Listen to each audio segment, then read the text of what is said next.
Hey, you guys, it's Anne Marie. Happy Saging of the Soul Sunday. My ancestors have your back. You're welcome.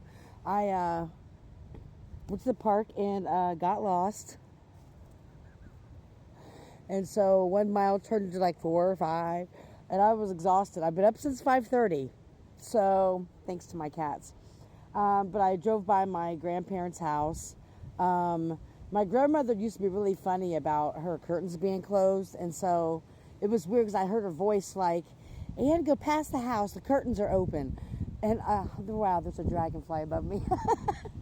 And so I drive by her house, and I'll be damned.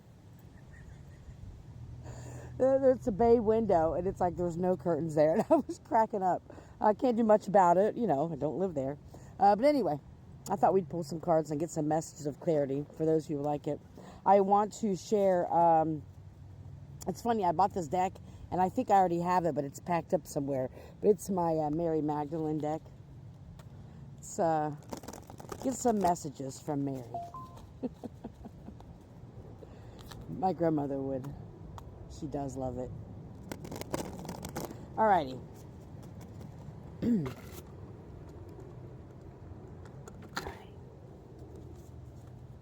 Still a little stiff.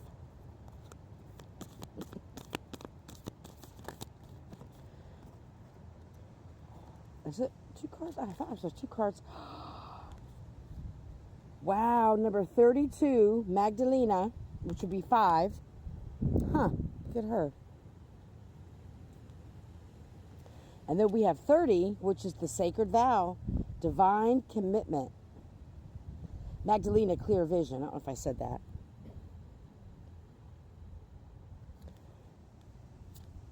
And that's the sacred vow. Is that?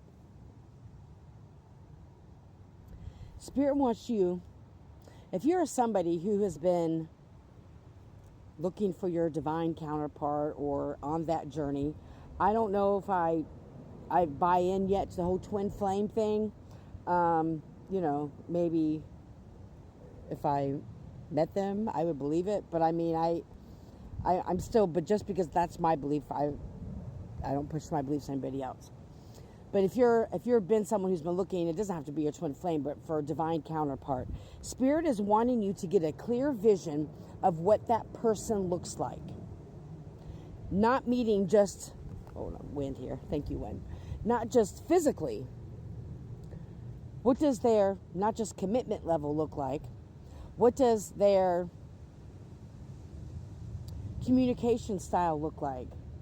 How do they face adversities in their life? How do they manage their emotions? Have they dealt with their trauma? Do they have motherhood wounds or fatherhood wounds that they have not dealt with? That type of clear vision. What are your absolutely no-goes? Like, this is something very simple. I absolutely will not be in union with somebody who does drugs, right? Or somebody who drinks, if you're someone who is in recovery, or you just don't drink because you understand how it lowers your vibration, or whatever it is. What are your hard no's? I guess some people would call them red flags, but if you're going to have red flags, also have orange flags. And what are your green flags, or what Spirit is saying? So play this all the way through. Somebody needs a more clear vision. Spirit's like asking you to have a more clear vision of what this partner looks like for you. Not monetary things. It could be a stable, somebody you feel safe with. What does that safety look like for you? What is important? What characteristics are important for you, for them to have or display? So Spirit is saying that this divine commitment will be coming in shortly. And so that's why it's important. We all know that sometimes you got to go through a couple frogs or frogettes before you get to the one that's divine for you. They're all lessons, is what Spirit is saying. But it's important to have this clear vision. So when the fakes come, you can automatically say, you know what? I have a clear vision of what my partner, is supposed to act like and embody, the energy they're embodying.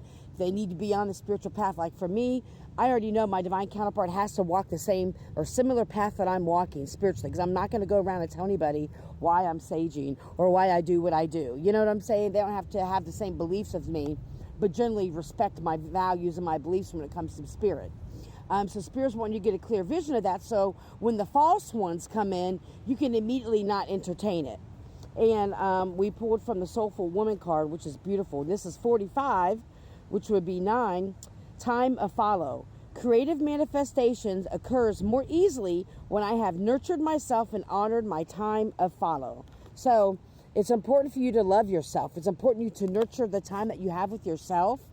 Taking, and I don't even know if I posted it, but taking yourself out on dates, treating yourself, not waiting for someone to come into your life to do those things for you. And it's not just about being independent. Spirit's like, no, it's deeper than that. It is so you can learn how to nurture and love yourself. So regardless of who comes in and out of your life, you still have that self-worth and you still love yourself regardless, right? And we've talked about that having, a sign of self-worth is not your self-worth or your value of yourself or the love of yourself doesn't falter, doesn't change regardless of who is in your life, right? And so Spirit is saying that's why this is important to really take time to nurture yourself. What are your likes? What are your dislikes? And on a deeper level as well. And to nurture that relationship you have with yourself and whatever your spirit team is. So you're able to see this when it comes in.